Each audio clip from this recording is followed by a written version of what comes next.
the mid lane, like how it's built. Yes.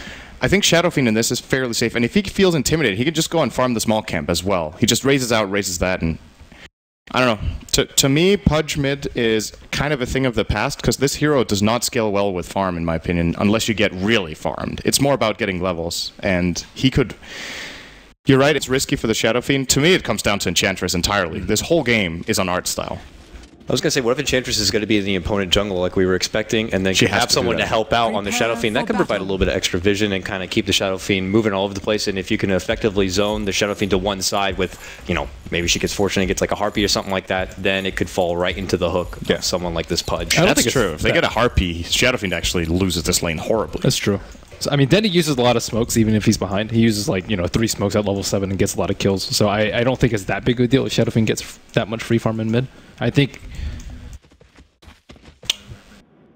Producer's letting us know that Enchantress's starting armor is actually 0.66. Thank you. So it's a That's 0 pretty low. If you round it, I guess.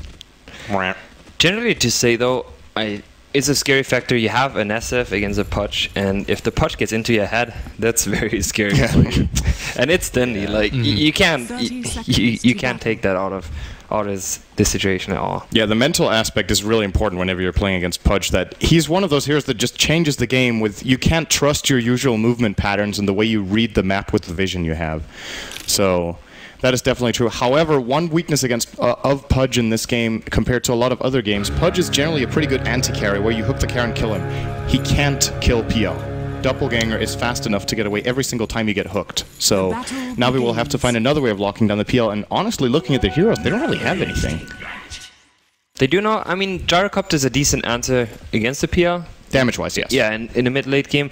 But the way Navi is structuring their kind of draft, you have a Brood Mother is going to pressure early, you have an Enchantress that's supposed to be pressured, then you have a Night Stalker. First Night is going to be very important here on the side of Navi.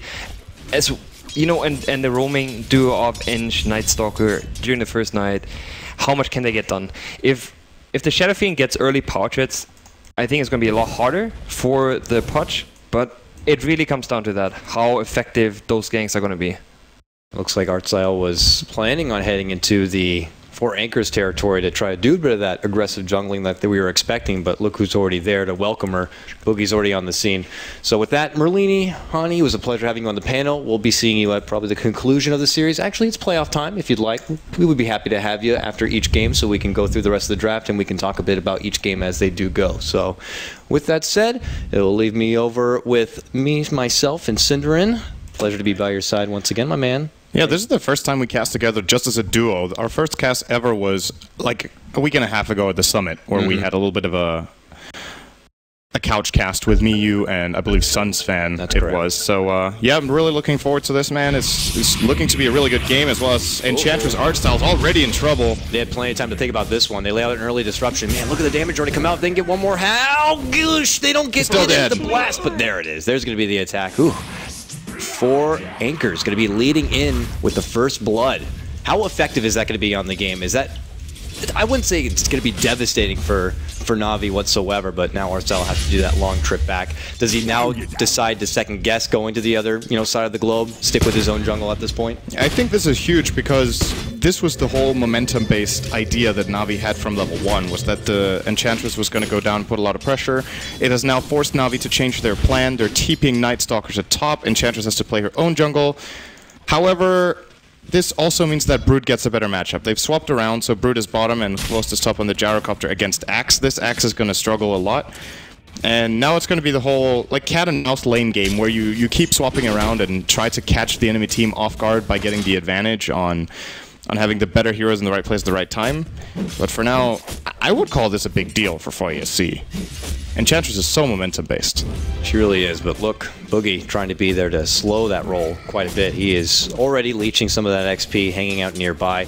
I'm very curious how the bottom lane, though, overall is going to be panning out. Yeah, you don't have to worry too much about that Enchantress being that threat on the side, but in this lane, Coddle, does he really offer a whole lot? Just maybe puts down some sentries to help out a bit. And as that happens, though, there's going to be the rock throw. Boogie now going to get bullied away from the Navi side, but yeah, it's just like play a couple of wards, but you really can't do much else. You don't want to be blasting the lane, then you're taking farm away from PL. I feel like this Broodmother is going to be able to get plenty of XP and just start to get that level 3 in Soul Ring pretty damn fast.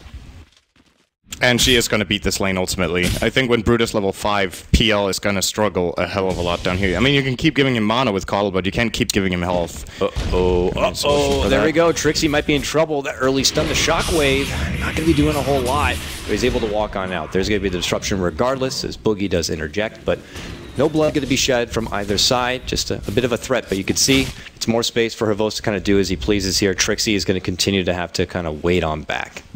I'm looking to see if Artstyle has any plan with this first smoke. His Mud Golem is going to split in a moment, the first one, and then he has a minute with 2 of those Hurl Boulder abilities on it. It's going to come up right now. So now he actually has 3 boulders, and he's going to smoke, but... Wait, is this just an observer bug? It has to be, right? Bottom tower he did smoke right on the creeps, but... Oh, well, now his smoke broke anyway. It looked like only his hero was smoked to me. I don't know. That must be just a spectator bug. Yeah, at least from our point of view. Oh, Funnick! What's happening here? Funnick gonna get caught out and taken down with the Spirit Lance. He had been constantly pressured back a bit. That was not what I was expecting to go down in this lane. Whoa, interesting stuff. And if you see Dendi, actually almost already level 5, so that hook getting leveled up now. He's gonna have the range to work with. He's gonna put the 3rd point into it here. I don't even know if he's gone for an attempt yet. He has lost quite a bit of mana, so I'm sure he's had a couple of swings, but they seem to have been all misses up to this point. Funnick is going to port back to the bottom lane after, of course, getting killed off, and he's going to be greeted by a Lance and an Illuminate right away down to half health. Oh, Trixie. Yeah, they get the pull back. They get the catch on the Shadow Fiend here. The Rot's on out, and they're going to get the kill. Trixie was there to help out, but you could say the same for the other side. So Nico is there to welcome him, and right into the nighttime, it's going to be Navi picking up their first kill. Nice rotation there for the top rune. Of course, Night Stalker with that timing window, catching level 3. He got a haste anyway, so I guess it didn't matter all that much, but... Artstyle making use of the Mud Golem, he's going to finally get level 2. So, see, this is what happens. If your first rotation into the enemy jungle does not work, and you get counter-jungled afterwards, he is pretty much behind par. So it was very important for them to get that 1 kill and get him a little bit on the board. Dendi being involved got him almost level 6, so now we're going to see what Hani was talking about. The solo kill potential for Shadow Fiend, very easy when you hit level 6 and get the Dismember up. And Dendi will be buying boots now as well, so having a speed advantage. Comes in from the north, lays out the early disruption. They followed up with 1 raise. They get some poison damage there, but it's not going to be enough to nearly bring down Dendi. Here comes Sonico and company using that Knight. They're going to consider charging on forward, but no, just a little too far and away. Hook, it's going to be coming up short. Maybe if it was level 4, it could have been relatively close, but it will be a swing and a miss nonetheless. So good rotations to mid lane, but you know, Navi have to commit for something where they get nothing out of it. Yeah. How is Trixie doing? So he didn't die in the gank top when Shadow Demon protected him. He's now level 4 minute 5.5, and Brutus level 5.5. So there's a level advantage for Funnick now that the lanes have been shuffled up a little bit. And I still think Trixie will be fine down here, but he needs to be very careful until he has his Tranquils. And Funnick is controlling him very well. Enchantress is, of course, missing, so I think Trixie concerned about that. Now he is going to be confirming that Enchantress is indeed inside the Radiant jungle at this point, and they're playing it slow and steady, but when you look at a lineup like Navi's that are really looking to create chaos in the early game, I feel like they haven't really managed yet. No, certainly not. Pretty much this has become Navi's jungle now, so we'll see. Oh, Shadow Demon might be a little too far out, but lucky enough for him, it's an Invis rune. Could have been a lot of trouble as Dendi was looking to sweep on through as well, but because of it, he's going to get denied that rune. Top lane, a little bit of harassment here. Navi, can they get on the bad end of this Matamba man PL? No, he's going to be able to step back here. Went with the early power treads. Is this the kind of a game, Synderen, where you want to be going rush right for the Diffusal Blade on your PL so you can take advantage of, you know, getting on top of someone like the Pudge so he can't really achieve a whole lot? Or do you kind of step off, make sure you get a bit more durability? We've seen other PLs pick up, you know, maybe a Drums first, maybe a good old reliable Yasha.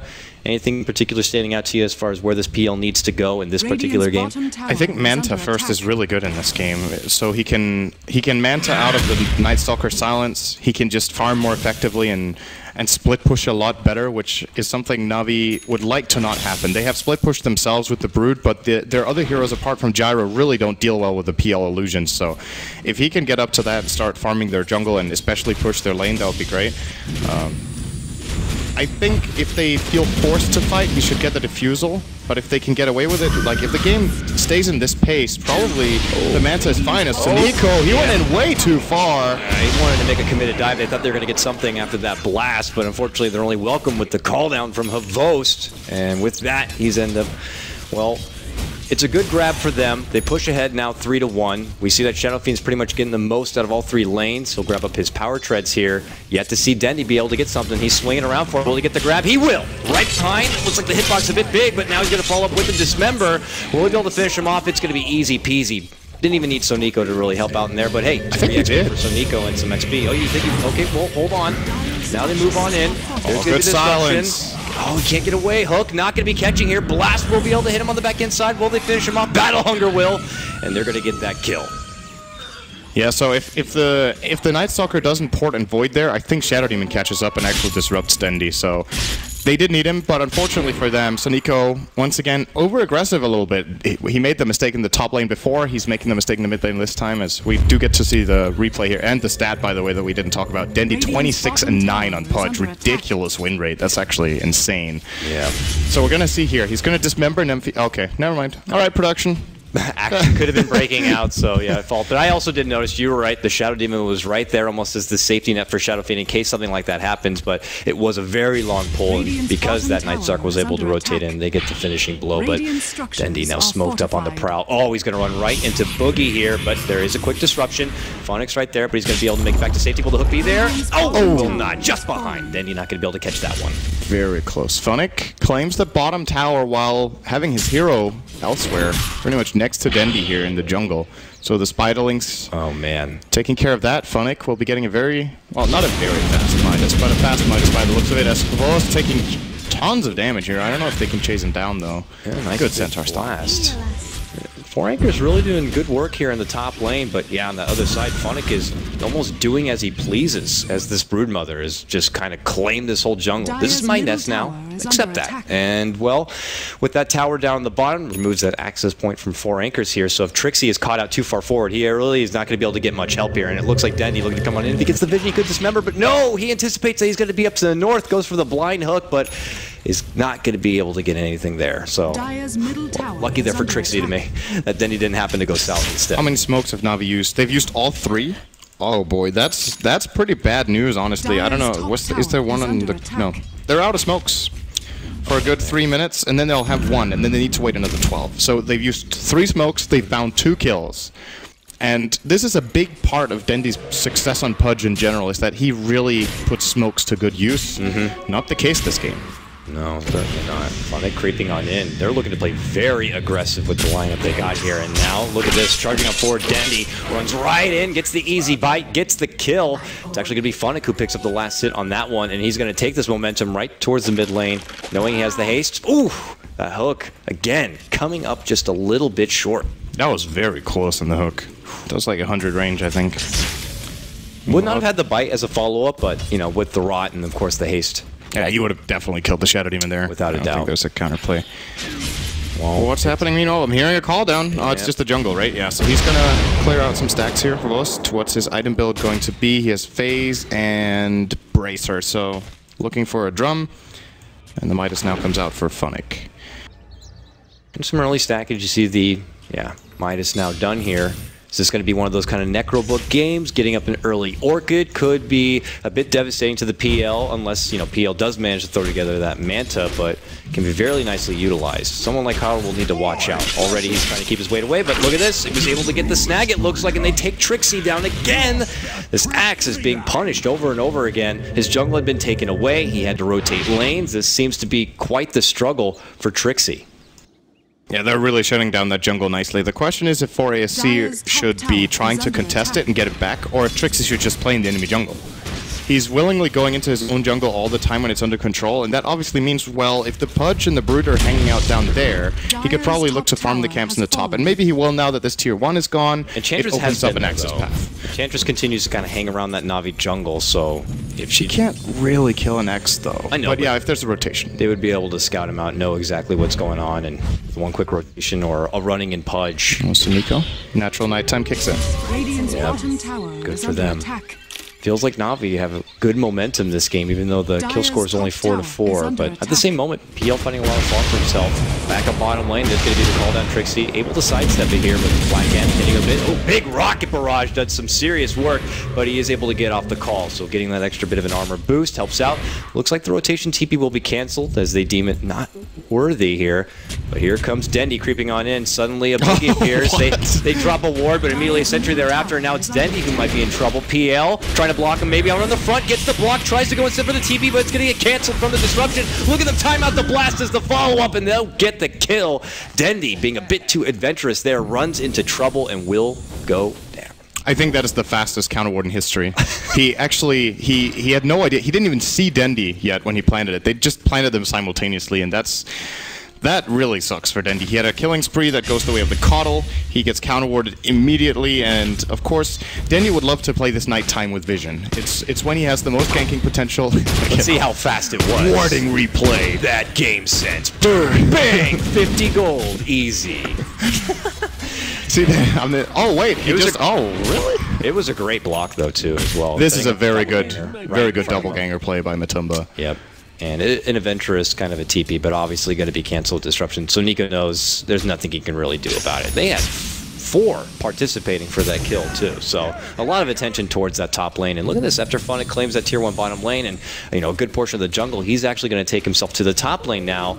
So Navi moving around quite a bit. I imagine Dendy's still going to continue to try to be all over the place, create that bit of space. So it's going to be Hippo's who really problems a lot, but we'll see here. Looks like they want to press down this mid lane and go for the tier 1. Yeah, pushing into Coddle Shadow Demon is a nightmare, though. This is so good wave clear. This is just not going to happen. I mean, they will give up on it. At least they force a little bit of a rotation from the supports to stand defensively, and of course Funnick is just free farming top meanwhile, but kind of so is Shadow Fiend. So I want to say even all in all. Now, the question is, so PL went for a Morbid Mask. I'm not sure what the build-up is from Matumba, if he wants to go for the Mask of Madness this game, or Vlad's, or neither, just wants to have Morbid Mask. It does, of course, up his farming speed quite a bit going for the Madness. I think Yasha is just as good on PL, if not better, though, just because of the strength of your illusions you actually get when you carry that around. That's what I heard. Is there Helm of the Dominator build-up that makes any sense? Not that I know of. Think so. When I heard from... Hani thinks it's Vlad's. Thinks it's Vlad's? Oh, yeah, that is true. AoE armor against Gyro is good. It allows him to farm the jungle without taking damage, but kind of... PL doesn't really need that, since illusions can just tank. But.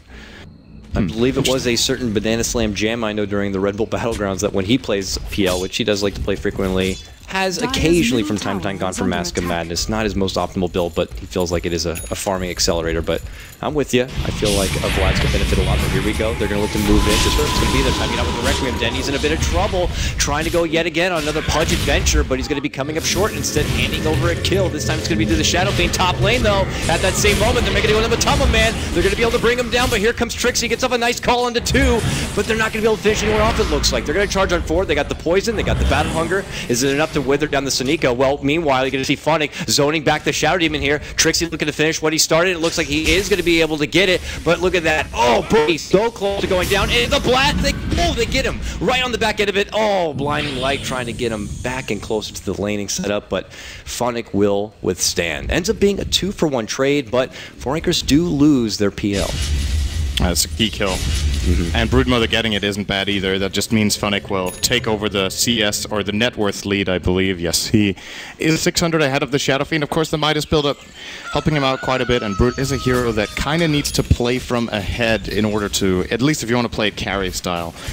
I guess we'll get a hint as to whether that's Funnick's plan soon. If he's playing fighting style, the problem is he's a melee core, and playing melee cores against Shadow Demon Axe sucks. There's Call, there's Demonic Purge, and you really don't get to do much. So I actually think, well, it looks like it is going to be a BKB. I'm not sure that's the best build here, to be honest, because as mentioned, they're just going to be able to control them nicely. I would have loved to see a book, as you mentioned. I think that would have been a great pickup.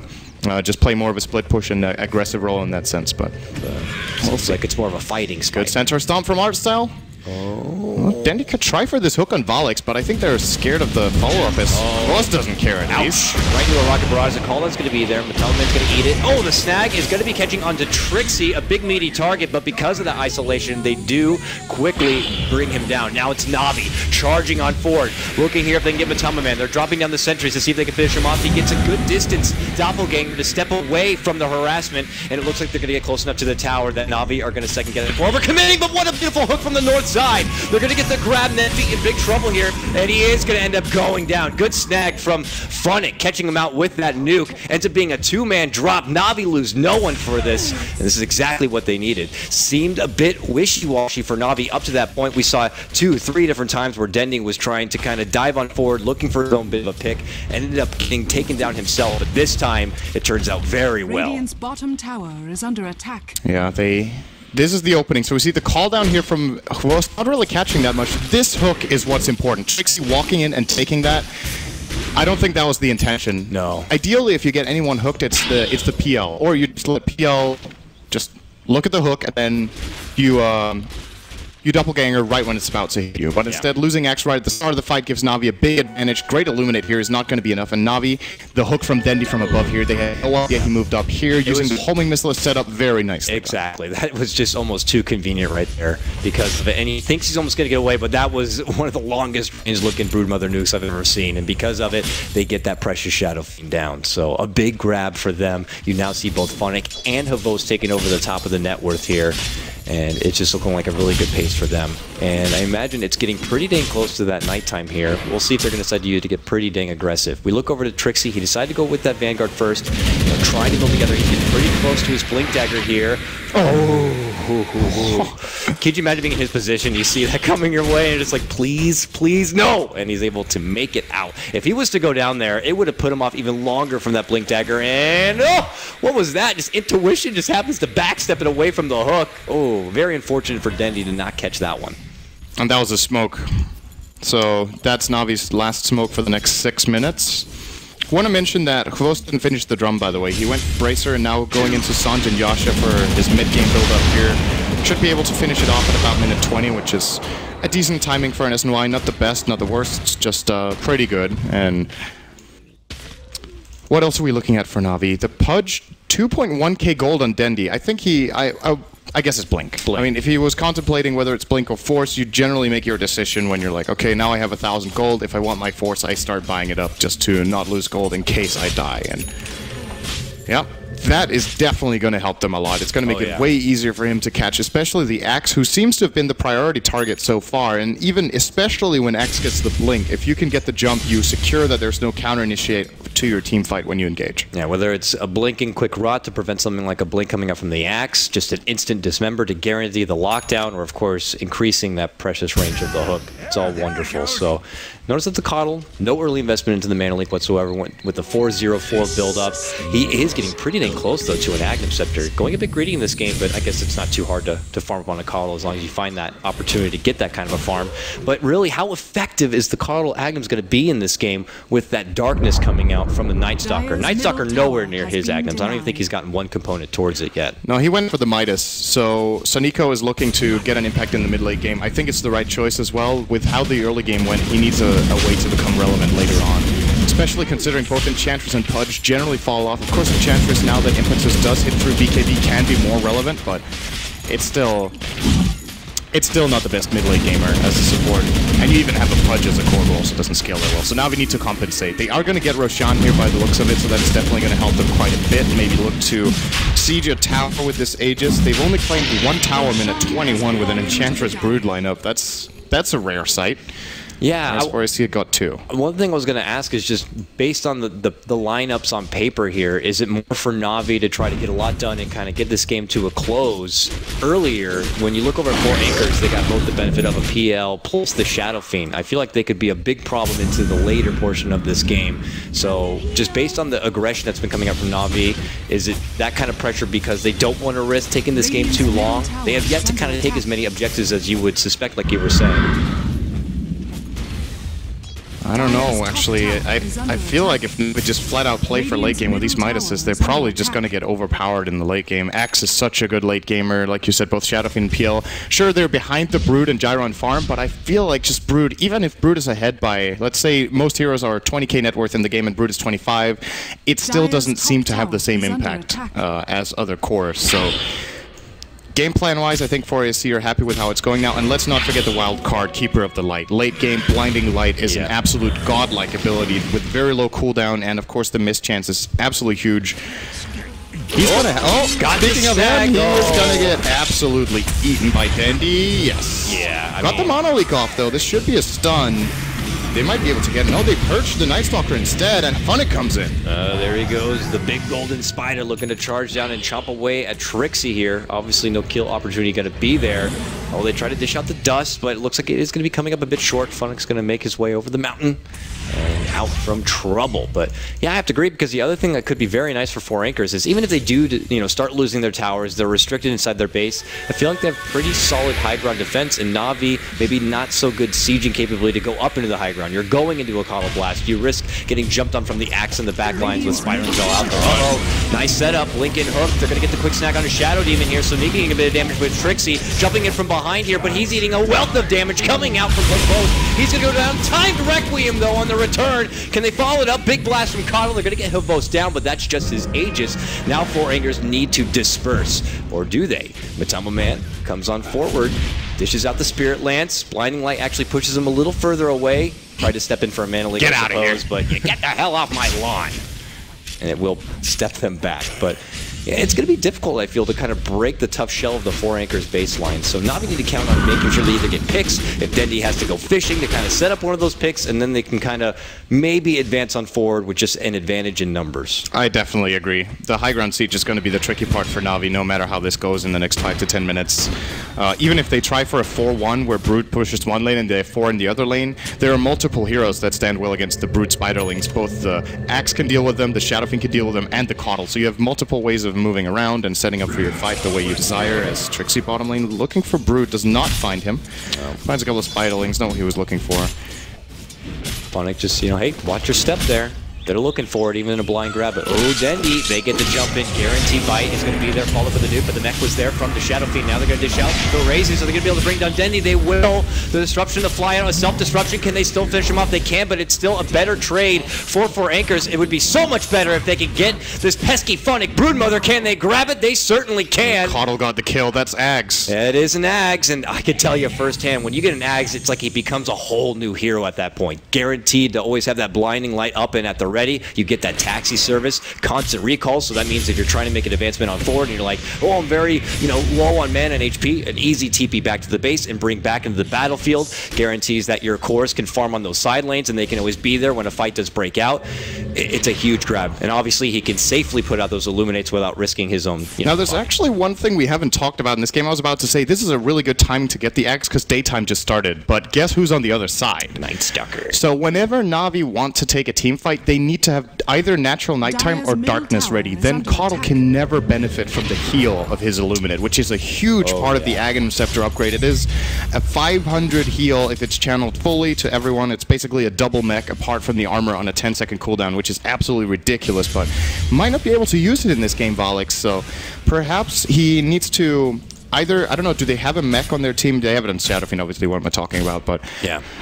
What do you do as Keeper of the Light here? You can't rely on the heal. You're probably going to focus a lot more on, you obviously use the Illuminate probably just aggressively in that case. Instead of focusing on the split heal and damage, you just think of it as a damage ability still, and then a lot more emphasis on casting Blinding Light properly. And it's going to be, when it comes up to level 3, his ultimate, that's going to be a 12-second cooldown Blinding Light. You can cut 4 additional seconds off that with Chakra. Yeah. And then you can almost overlap the blinds. It lasts 6 seconds on an 8-second cooldown in that case. It's an absolutely incredible team fight ability. It really is, and it's something I feel a lot of teams can't underestimate is how effective that Blinding Light can be. And you're right. Darkness is going to take away his capability to dish out that ridiculous amount of heal and the map control as well. And the map control, that huge, unobstructed vision he gets, which is so effective when you're working, like, let's say, around the Roche pit and you're trying to get that upper hand advantage.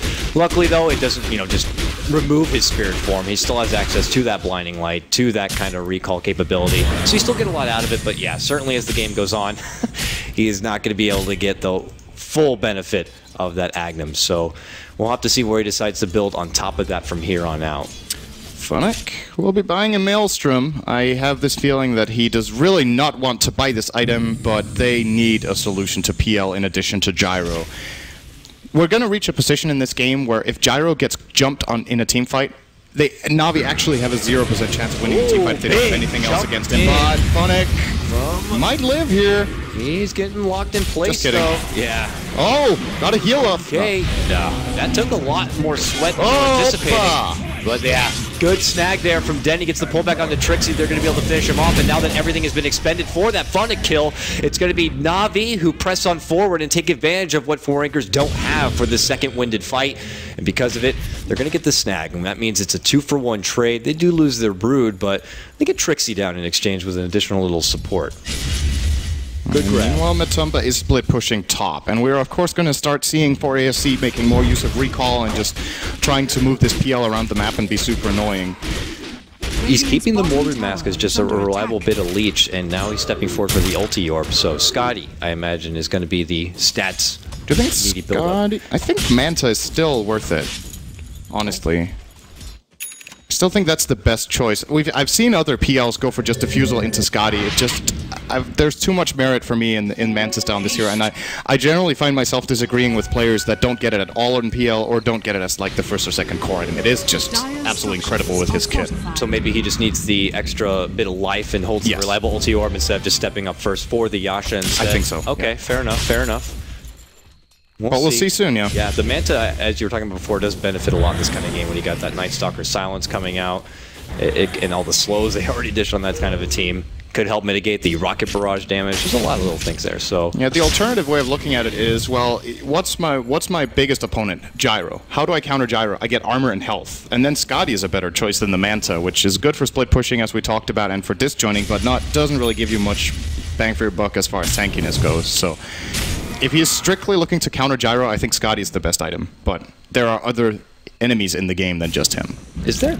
Yeah, of course there is. So with that, the Agnum stick now coming out for Night Stalker, and this is, you know, obviously going to be Kyle's worst nightmare. And if I do remember correctly, and it could have been 4Anchors, I believe there was a game where they ran a Coddle against a Night Stalker and it didn't turn out too well. Now, not to say that was the lone factor, but we'll have to see if we're going to get a bit of a repeat of past history here. But I feel like this PL continues to get a lot of farm across the map. But I say that and I look at the actual network chart, and maybe it's the fact that he isn't able to participate in as many kills as someone like Havos has been able to, but he's still falling behind as far as the other cores on the other side are. So yeah, Navi just seem to be getting more gold per minute. There's got to be an MKB coming out on first right now. They're 10,000 experience ahead as well, and I want to say a really big part of it is just even though they're not there, just the threat is really giving them an advantage. Just the map control they have innately from having Brood and Pudge makes it very difficult for the Radiant side to move out on the map and claim the farm they want.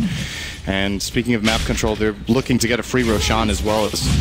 Looks like 4AC have no interest in even trying to go look there right now. Or maybe they do. Trixie? No, that's not the path he's taking. They're recalling the PL, I think. No, who did they recall? Looks like maybe Shadow Fiend. No one? Yeah, Shadow Fiend, okay. He's brought in, but immediately blinked back. They're going to still get that Aegis nonetheless. The gem now going to be picked up from the Night Stalker, so he's going to be more with that. Oh, nice body block here from Artstyle with the creep. Does do that the blinding light to kind of get the hell out of the way so he can walk on out. Navi looking to sweep on through here, but they need this. They're going to be. They need this kind of huge economy boost on their side, especially if they have to break through that high ground defense that we were already talking about before. But still, even a tier 1 mid lane for them to take. So clearly, still even more gold out there for them to kind of snag up. Yeah, Quost will be claiming it. He's going to put Glyph off cooldown again, so pushing the tier 2 should become pretty difficult. Keeper of the Light with, of course, the Illuminate and Shadow Poison. And you need to remember, while all this is happening, Matumba is farming. So the reason Navi have been gaining is that they've just been split pushing and split farming as well as getting objectives. Now they're starting to commit their heroes into one spot. And that's where economy becomes crucial. We're going to see the Glyph used. Illuminate clipping, but not hitting all of the creeps. And now Dendy's caught on to the fact that, he's gonna hook a ball. They actually disrupt him on the way back. He puts him to the low ground with the blinding light. So this fight gonna be split right down the middle. Both Soniko and Denny come on the low ground here, but the high ground, it allows them to kind of finish up what they started on the Coddle, and it looks like 4acres are not going to be able to do anything with what's been bumped to the low ground. So with that, Navi should be able to sweep on forward. If they get this tower, that's 2 towers back-to-back, plus the Coddle takedown. This is just so much money coming their way, going in their pockets. And this is going to be a very difficult time for 4acres. If they're going to be shoveled back into their base, they're going to be very scared as far as moving out there and finding farm on anyone outside of this PL. And they're just going to be in the dark because of this Night Stalker. Yeah, Navi don't look to go back here. They have darkness when daytime kicks in about 5 or 6 seconds here. Soniko will just be using that. Blink in from Trixie and a call. Quost has the Aegis, however. Seeing a lot of damage from the tower and everything. It's the darkness. And they might just pull back here. They got the tower they came for. They got a bonus kill. They did also lose their top tier 2, however, to PL split push. Was claimed by the Radiant. That was a quick disruption reaction Somebody right has there. the Manta. Yeah, if he would have timed it a little bit better, the hook wouldn't even have happened, but... Unfortunately, it did, and because of it... It's difficult. Yeah. Enchantress and your Gyrocopter easily get a hold of this little Coddle, and they can't do anything about Denny and Soniko on the low ground, so... They're able to kind of get the kill, follow it up, get the tier 2, try to poke a bit into the base of 4acres here. So it looks like it's going to be a rough time for 4acres here unless they can get this PL. I mean, how much pressure do you feel like this PL, like the weight on his back to try to pull this one on forward? You still also, of course, have the Shadow Fiend, but not very much as far as the damage goes. I mean, he went with the Blink, the Mech, the BKB, very defensive kind of build-up with a little bit of mobility, but the right click, he's only, you know, hoping for just the Necromastery.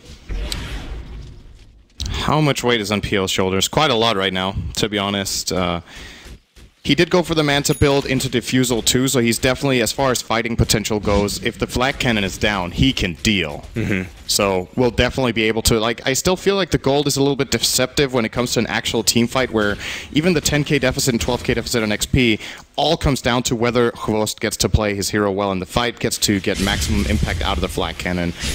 And as you mentioned, Shadow Fiend not really the farmiest or the most dangerous of build, rather, for Navi to deal with as far as damage goes, but that is definitely where he's headed next. I think we're going to see probably a Daedalus out of Nymphy or maybe a Butterfly, although there's already that MKB out on Gyro, so probably, yeah, I don't know if Butterfly is worth it this game.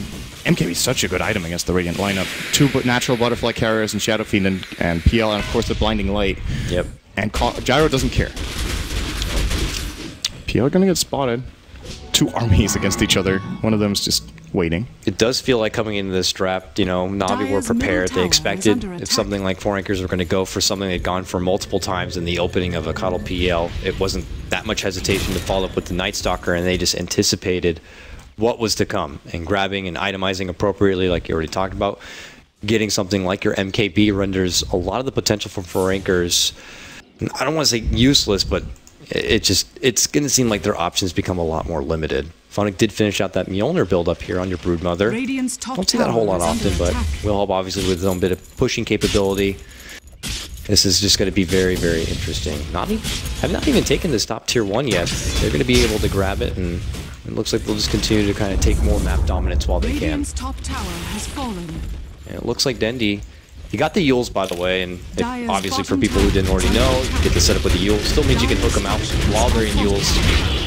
One of the very few abilities that interacts with it. Funnick is going to try to man-fight Matumba. He's going to regret it very quickly. Not quick enough, though.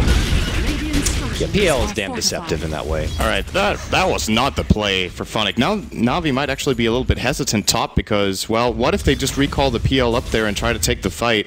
I think they could have gone away with this tower as just look at how scared for a CR, but no one's going to get anything apart from the PL getting a pretty big kill. That's actually worth a lot of gold when they're behind like this, and that going onto the PL is definitely a problem for Navi.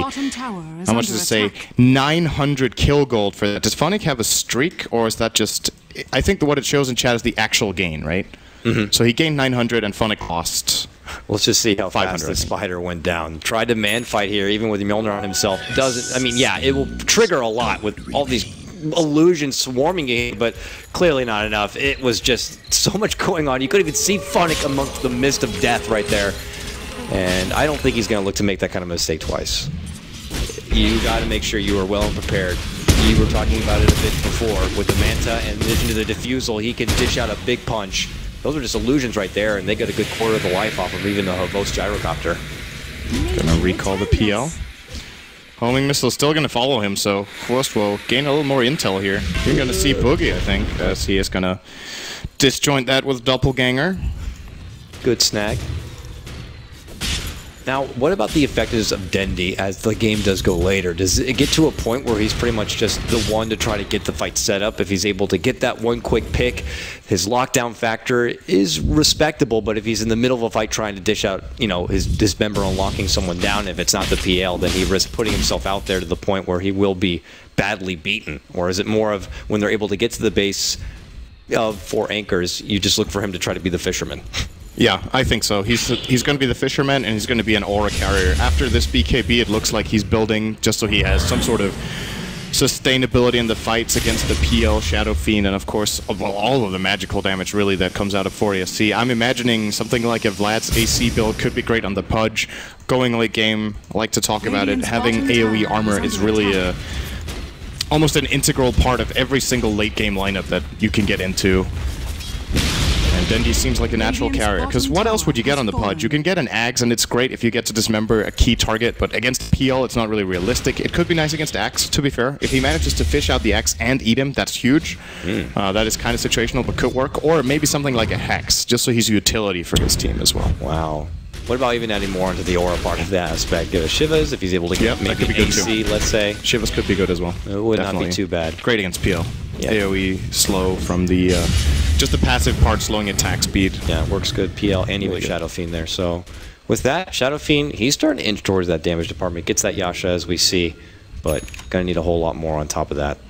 Force Staff on Coddle. Way of dealing with the hook. Good for burning more mana, let's say. Get on that mana leak. You Blinding Light and Force Staff, and they've probably lost a huge chunk of that precious blue bar. And a Satanic. And now he's definitely sustainable in these fights. Gives a lot of health and, of course, the ability to trigger that. What is it called? Is Unholy Rage? Yeah, absolutely. I don't think I ever hear anyone call it by that. The Unholy Rage was used! It's a nice name, though. It sounds pretty. It's pretty badass. Well, this is the third Rosh in a row for Navi. We talked about it pre-game. Do they like Dire for Roshan? They seem to not pick lineups that are very good at taking Roshan. This one isn't particularly great either. Untouchable is great for tanking him, but damage-wise, not amazing. Still pretty good. And well, they have got the map control the whole game, so we'll be grabbing it again. The cheese this time going on to Brood. Yeah, and Aegis on Gyro. Pudge is a good cheese carrier, though.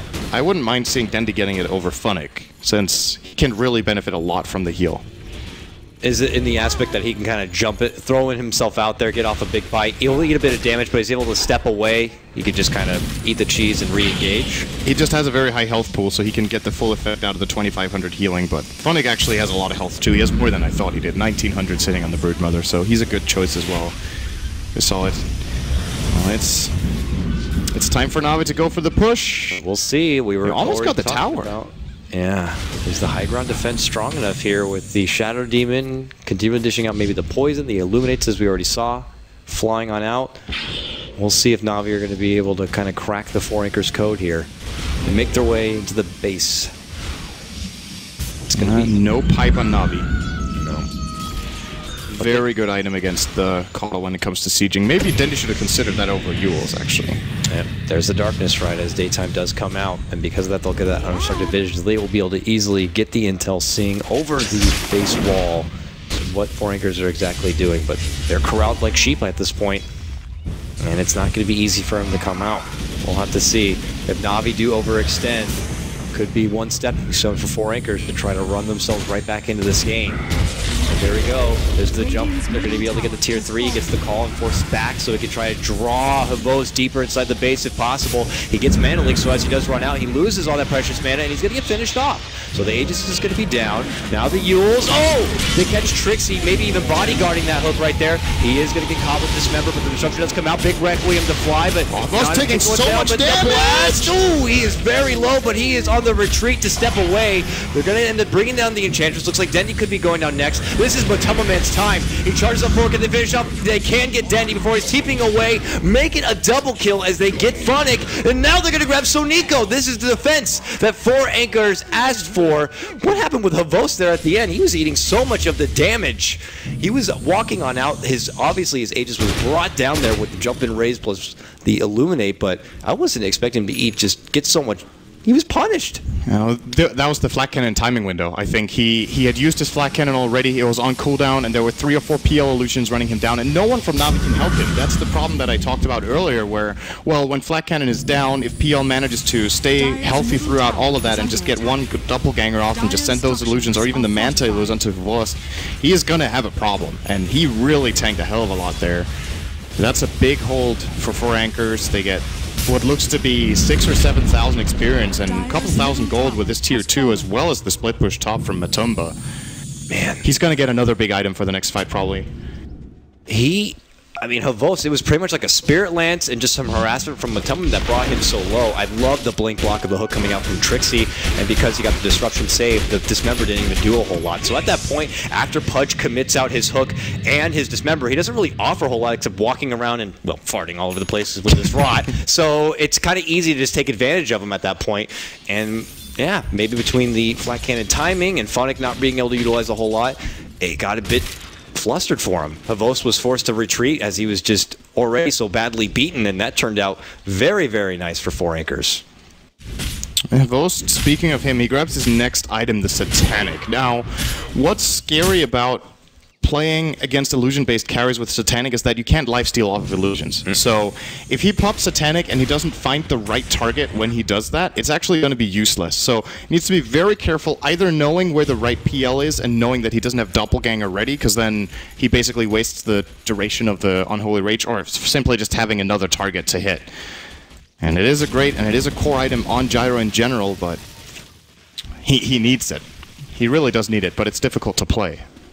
Oh, I like also that. Can't leech off the Manta Illus of Shadow Fiend either.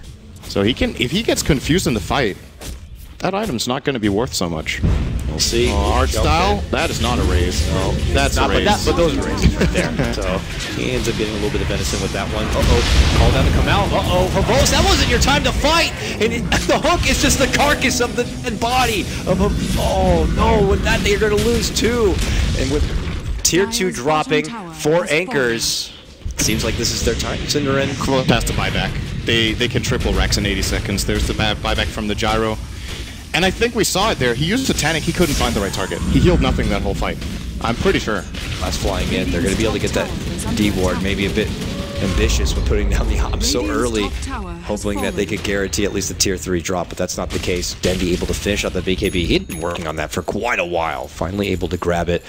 And it does cost their buyback, their precious gyrocopter. 4Anchors step back from that moment. And this is the part of the game where we might be able to see a lot of tension around the Roche pit. It's probably going to be coming up here soon. Both sides would really love to get it, especially Navi at that point. I have a feeling FreyaC wants to fight for it this time. Yeah. I think now they've got enough of a grip on the game and they've got enough farm on especially the PL to actually be able to just fight Navi around the pit area. I also want to point out how, as you call it, the taxi service, how useful it is, just being able to, whenever they're pushing, they force the buyback of Gyro. Okay, it's not just you back out, you just teleport one hero top, he starts pushing out the lane. It was Trixie in this case on the Axe, they can always just recall him back. And for that reason, Navi, seeing a hero defending a lane doesn't give them valuable information. Or, well, it is valuable, but not as valuable as in other games. It's like, okay, this hero is top, he TP'd up there, now we can move out. You just never have that sense, that feeling of safety when it comes to late game situations. Kind of similar, but in a way similar, but in a way completely different to what Pudge does, where the game just changes when Pudge is off the map, you don't know where you can go. When Coddle is in the game, you still can't read the map the same way with players just being on multiple lanes at the same time. Recall has a very low cooldown, by the way. It's only 15 seconds, and again, if he chakras before that, it's 11. So they can really just split push to their heart's content for the rest of the game. Yeah, this is going to be definitely a big headache for Navi, and if you look at their lineup, how can they really deal with a lot of split push? Enchantress, it's not going to be easy for, I'd imagine. Obviously, Gyrocopter, it's good. Dendy will try to just use his own fatness to try to just brute force them down a bit. Nightstalker, not the best at being able to farm out huge waves of creeps, and it could prove to be a bit difficult. This could be the big swing for 4Anchors. to just kind of take the map right back and pressure Navi from all fronts. I think they've overcome the hardest part of the game. Yeah. Now, that one push was the one they needed to beat, and they did. Now Navi has a 2k gold lead. I still think that puts 4ASC at a massive advantage. 5,000 on the experience is also irrelevant. If you look at the value of the gold as it is distributed, you've got a 12k net worth Pudge, who I personally feel like in most situations is less valuable than a 12k Coddle. The Shadow Demon being poor doesn't matter, and Enchantress having a net worth of 7.4 is also really pretty irrelevant. And how good is your 20k Brood? I still haven't felt him in the fights. Oh, so Nico. This could be big. They're going to recall. Oh, if they damage him, though, he's not going to be able to get that recall. They almost got him. They found Trixie, though. Yeah, he's going to be the one left behind here, and really this is just going to be a long-winded kill at this point. There's the Yules, a BKB coming up from Dendi. They do get the bite, and they'll slowly wither him down, but it is an axe after all, so it's going to take a bit of effort. Finally, they're going to get a bit more help coming out from Enchantress, and certainly Havos there, so they'll get their kill. Not as precious as being able to grab that PL, but while they're all stuck at that top lane, they're putting their attention towards the Roche Pit now. Unfortunately, it's going to be about another minute's time before it is up, but this is something we preemptively were talking about, you know, in the early portion of this game was, you know, was there a time clock on Navi's lineup? If it got to the late game, would 4 Anchors be able to withstand? When they pushed on in, how strong would the high ground defense be for 4 Anchors? And if they were able to hold that high ground defense, is it going to be their game to take back? And that storyline seems to be developing here right before our eyes. So we'll have to see what the actual conclusion is going to be. More items are coming out, however, even a butterfly for Phonic on his Broodmaw. Yeah, that's Butterfly City. They got one on PL at the exact same time, actually. Butterfly City. That sounds like a wonderful place to go to. Yeah. They obviously have the MKB on Gyro. They've had it for a while, but it seems like Matumba isn't too concerned about that. Obviously, Butterfly still gives a lot of armor. The attack speed is great, and obviously agility and damage is always great, but evasion part of it, not so useful against the Gyrocopter, who is his main threat. I think, to an extent, Scotty might have been a better choice still, but honestly, judging from how the fights have been going for Matumba, maybe he doesn't need the evasion. Maybe not. There's a Roche. What's up? Scouted obviously here from Navi. They want it. So Nico's in a very good position to cover this area. Yeah. Getting a lot of information with his Axe right now, but they're smoked, so maybe not so much. It's popped. Are they going to go for the quick pick on the Night Stalker? They're going to recall. No. And Mataman's here. He's going to... Oh, this is the fight. Can they do it? Mana Leak starts down on ourselves, but they're going to charge it forward. They're looking to go for the Gyrocopter. A jump in Requiem not going to be coming off because Dendi gets it canceled from the Dismember. Blaster flying on through. This time the Requiem will go off. It's Gyrocopter goes down first. Then they get the Night Stalker. It's 4 Anchors who are doing it. They're able to quickly wipe out 3, and now they're going to be taking the Roche. Cinder, and it looks like 4 Anchors are going to be able to do it this time. And I don't think there's going to be much to stop him. Dendi, oh, he tries to go for a hook, but look who's already there at his back, tapping on his shoulders. It's Trixie with the axe. They're going to get the call up. Dendi's going to go down. It's 4 down on the side of Navi. 4 Anchors only lose their Shadow Demon, and now they move on in. There is no buyback for Havos. He still has 85 seconds time. Dendi's out for a minute, no buyback. This is crazy right now. 4 Anchors are going to be taking this game. Yeah, they're even going to get Arts down the end here, just chasing him down with Blink Battle Hunger from Trixie. There they go. This has got to be game. 70 seconds on Gyro, 50 on Pudge, 60 on Enchantress. They will get 3 lanes here. Bottom tower Absolutely. Bottom tower goes down, mid tower goes down. GG. tower has fallen. Wow. Well, Wow. wow. Butterfly City. This is just crazy. I mean, it was very well played. You could tell that the lineup that Navi got, it just felt like they were anticipating to have a big mid-game performance. Dendi would be doing his Dendi of old Pudge things, you know, being able to grab continuous kills, relieve the pressure away, forced to be that kind of a headache for 4 Anchors, and meanwhile Havos would just be farming, and he'd be able to peak at that point where they'd really push on into the base and take what they wanted. But because of maybe the strong defense that 4 Anchors had, holding their high ground, maybe